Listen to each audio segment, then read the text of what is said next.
నీటి సంఘాల ఎన్నికల్లోన రైతు సంఘాలు అందరూ కలిసి నీటి వినియోగదారుల సంఘాలు అందరినీ ఏకగ్రీవంగా ఎన్నుకున్నందుకు రైతులందరికీ నా హృదయపూర్వక ధన్యవాదాలు తెలుపుతున్నాను.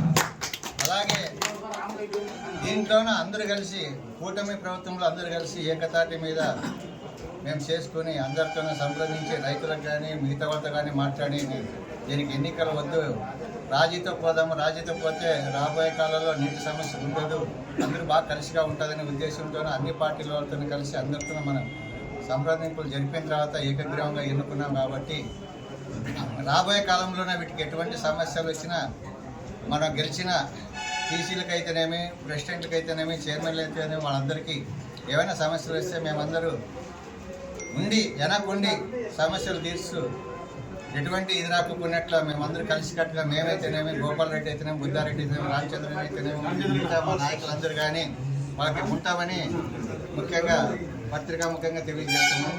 అలాగే నిన్న మా అన్న రామచంద్రన్న కూడా మనకి కలిసి మాతో పాటు చాలా సేపు టైం కేటాయించిందానికి ఆయనకు కూడా మా హృదయపూర్వక ధన్యవాదాలు తెలియజేస్తున్నాను. మీకు కూడా రైతులు కూడా మీరందరూ కూడా ఎటువంటి దీనికి పోక్కున్నట్ల కలిసికట్టుగా ఏదైనా సమస్య వస్తే మా దృష్టికి తీసుకురండి.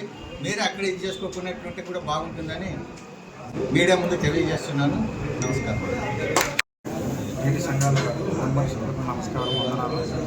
నిన్న నీటి సంఘాల ఎలక్షన్ కన్నా ముందు కూటమి నాయకులతో చర్చలు జరిపిన తర్వాత ఎలక్షన్ లేకుండా ఏకతాటి మీద తీసుకుని వచ్చేదానికి ప్రయత్నం చేసేదాంట్లో భాగంగా భాస్కర్ చాలా ప్రయత్నం చేశాడు. ఆ విషయంలో అందరు నైట్ మాట్లాడి పొద్దున పోటీ లేకుండా కాంప్రమైజ్ మీద బీజేపీ వాళ్ళకి ఎన్ని మనకి ఎన్ని టీడీపీకి ఎన్ని అనే దాంట్లో మాత్రం భాస్కర్ అన్న ఆధ్వర్యంలోనే చాలా ప్రయత్నం చేసి ఒక తాటిని తీసుకురావడం జరిగింది.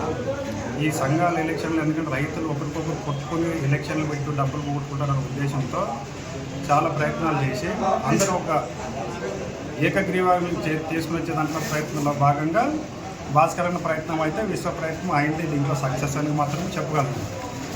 ఎందుకంటే రైతులు మాత్రం సంఘాలు ఎన్నుకునేటప్పుడు ప్రతి రైతుకి ఎంత కష్టం ఉంటుందో ఆ సంఘం ఎన్నుకునేంత వరకు ఎంత డబ్బు ఖర్చు అయితే మాకు తెలుసు. అది దృష్టిలో పెట్టుకుని కూటమి నాయకులు ఏకతాటి మీద రాకపోయినా ఆ రోజు రాత్రి మాట్లాడి ఏకతాటి మీద తేవడంలో మాత్రం మేము సక్సెస్ అయినాము. అందులో మాత్రం ఎటువంటి అనుమానం లేదు. ఇక్కడికి వచ్చినటువంటి సంఘాల నాయకులకి, మెంబర్లకి, చైర్మన్లకి అయితేనేమి, భాస్కర్ అందరికీ